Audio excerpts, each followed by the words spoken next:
Bio. Mnogi još uvijek ne znaju da imamo nacionalnu ligu u tom sportu, ali i reprezentaciju. O uspjesima i planovima danas sa selektorom Danilom Ćeranićem. Dobrodošli u emisiju Crnom Gorom. Bolje vas našao. Mnogi će se možda začuditi, iako ragbi u Crnoj Gori postoji zvanično 5 godina, a još koju godinu prije, onako neformalno. Jeste, dakle sve je počelo u Tivtu, prilikom izgradnje Porto Montenegra. Ljudi koji su dolazili tu, projektanti i tako dalje, oni su odigrali nekoliko tih primarnih, tih prvobitnih utakmica sa momcima iz tih obližnih naselja i momcima se svidjelo i očigledno živi do dan danas, dakle 7 godina nakon toga. Kao što si već rekao, Savez je osnovan prije 5 godina, par godina prije toga je neformalno postojao taj neki pokret za osnivanje i to je to. Uglavnom, jedna lijepa priča je krenula u Crnoj Gori i iako nije tradicionalna, ragbi i ovo područje, svaki sport je nekada krenuo, tako je morao i ragbi. Mlad, ali možemo li reći uspješan za ovih 5 godina? Pa s obzirom na to koliko vremena postoji, s obzirom na to koliko smo imali određene neke pomoći od nadležnih organa i ja vjerujem da jednostavno da je dosta dobra ta priča o ragbi u Crnoj Gori za sada, naravno uvijek može bolje. I bit će bolje, vjerovatno, kako godine budu išle. Da, što se toga tiče, postoji veliko interesovanje od strane kako mladih momaka, tako i onih i malo starih. Primjera radi, mi imamo u jednoj ekipi iz Nikšića imamo čovjeka koji ima 45 godina i danas ima volju da se bavi tim sportom, a imamo i momke po 16-17 godina koji također funkcionišu potpuno kako treba.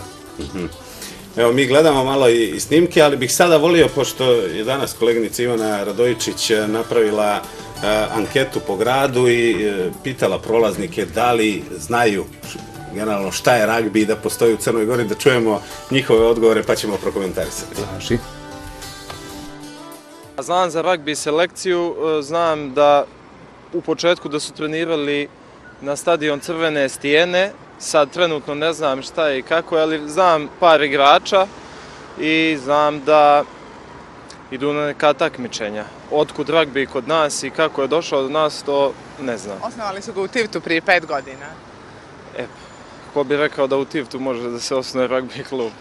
Prije mi to liči na neki Nikšić ili neki sjeverni grad, ali evo, i Primorci vole grube sportove. Čuo sam da postoji ragbi reprezentacija u Crnoj Gori, otprilike znam što je ragbi, ali ne pratim nešto baš najbolje. Za ragbi nijesam. A da li znate šta je ragbi? Znam koji je ragbi. Možete li da nam pojasnite? Pa ne znam koji mislite, američki fudbal ili baš ragbi? Ragbi baš. Pa znam da je drugačija lopta nego u odnosu na fudbal standardni, malo je veća u odnosu na američki fudbal i ne znam tačno koliko igrača ima, ali znam da je veliki teren od 100 metara, imaju golove koje postižu oni i dolaze do end zone. Da li si bio nekad ranije zainteresovan za ragbi?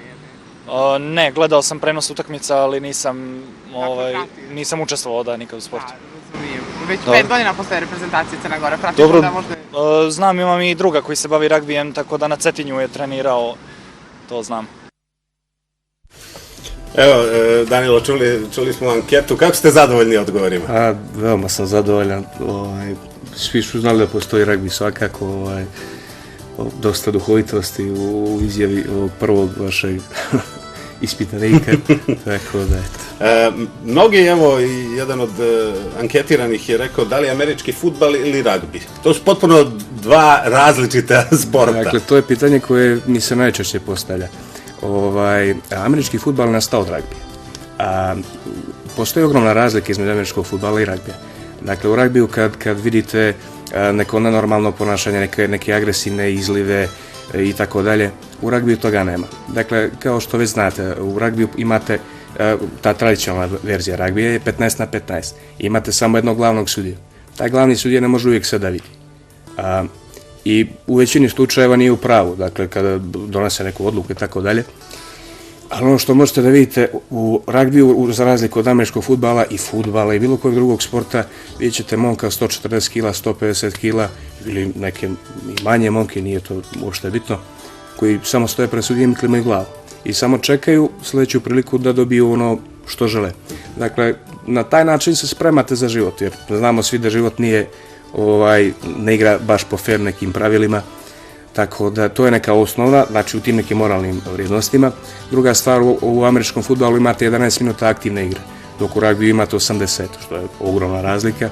I treća razlika je u toj nekoj opremi koju oni nose. Dakle, oni imaju štitnike bukvalno za sve živo, dok u ragbiju imate samo štitnik za zubi i to je to. U ragbiju je jedna viteška igra i mislim, svaki pravi ragbista će se uvrijediti kada uporedite američki fudbal i ragbi. Nećemo ga u nekim narednim razgovorima više spominjati. Molim vas. Ali je također vrlo važno i onako interesantno da u ragbiju postoji treće poluvreme. Jest, to je pojedinima i najinteresantniji dio. Dakle, to je dio neke ragbi tradicije, ragbi priče.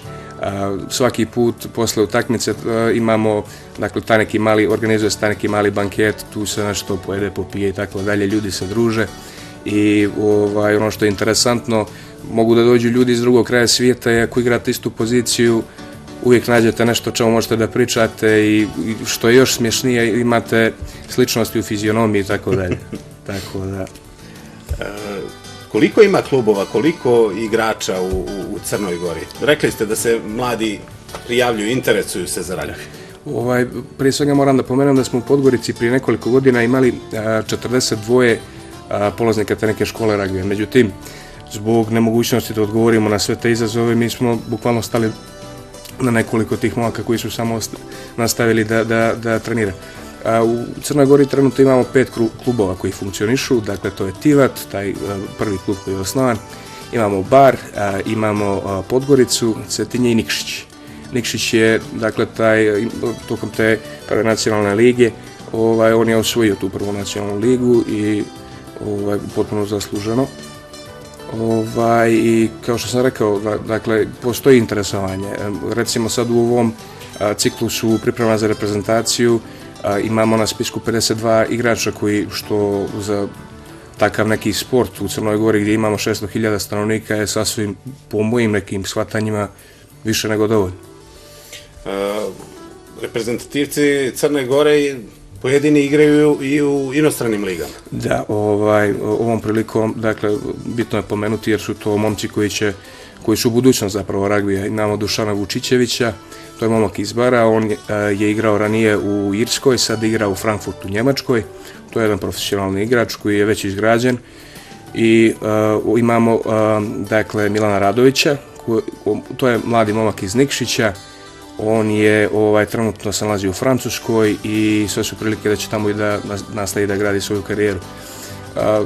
Što sam već ranije u nekom neformalnom razgovoru s tobom pomenuo, dakle, ragbi pruža priliku mladim momcima da se afirmišu. U kom smislu? Pa, postoje određene pozicije u kojima smo, recimo, mi kao nacija, što se tiče genetike i tako dalje, dakle, nadmoćni nad bilo kojom drugom, mislim, neka zvučim kako zvučim, ali tako, to je činjenica. Tako da preporučio bih svim momcima koji se bave nekim sportom, neka dođu, neka probaju, možda se pronađu, to nikad ne možete znati. Šta je ono što očekuje nacionalnu selekciju u narednom periodu? Pa, dakle, to najbitnije, dakle, u verziji Ragbi 15, to je taj Evropski kup nacije. Imamo utakmicu protiv Bugara i utakmicu protiv Turske. Utakmica protiv Bugara će biti održana u Crnoj Gori, ne znamo još gdje, dakle nismo ostvarili nikakvu saradnju sa bilo kojom od opština. Problem sa infrastrukturom, sa terenom? Jeste, međutim, teren je potpuno standardan, znači može se igra na terenu za fudbal, to je sve u redu, međutim imamo malo problema da dopremo... Oko termina? Da, oko termina, što vezano za tu fudbalsku ligu, što ljudi nemaju možda sluha za ragbi, jer kao što ste vidjeli pojedini ne znaju dan danas da postoji ragbi u Crnoj Gori. Tako da to je ta prva utakmica, a druga utakmica se igra u Istanbulu, u Turskoj, i sve su prilike da će to biti najbitnija utakmica ove godine i koja će odlučivati da li ćemo mi da prođemo u taj neki viši rang. nakon toga, imamo i takmičenje u ragbiju sedmici takozvanoj, to je olimpijska verzija ragbija, a 24.6. u Bosni će biti održana, tako da takmičimo se u konferenciji 1, što je jako ovako pohvalno i to je to za sad. Odlično, želim vam puno uspjeha, da ostvarite pobjede na Kupu nacija, da nekako ragbi još više zaživi u Crnoj Gori. Ovim putem pozivam sve da vas pronađu, tako, Montenegro ragbi na Instagramu, na Facebooku, također mogu da saznaju što više o tom sportu, možda postanu članovi, što vi kažete, neka dođu na trening da se oprobaju.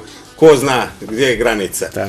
Apelujemo još jednom za sve one koji imaju sportski teren, a može zadovoljiti ono što zahtjeva jedna ragbi profesionalna utakmica, da izađu u susret i da dočekamo Bugare i ostvarimo pobjedu. Hvala vam puno na gostovanju i nadam se da smo ovim razgovorom onako doprinijeli popularizaciji ragbija u Crnoj Gori. Hvala vam.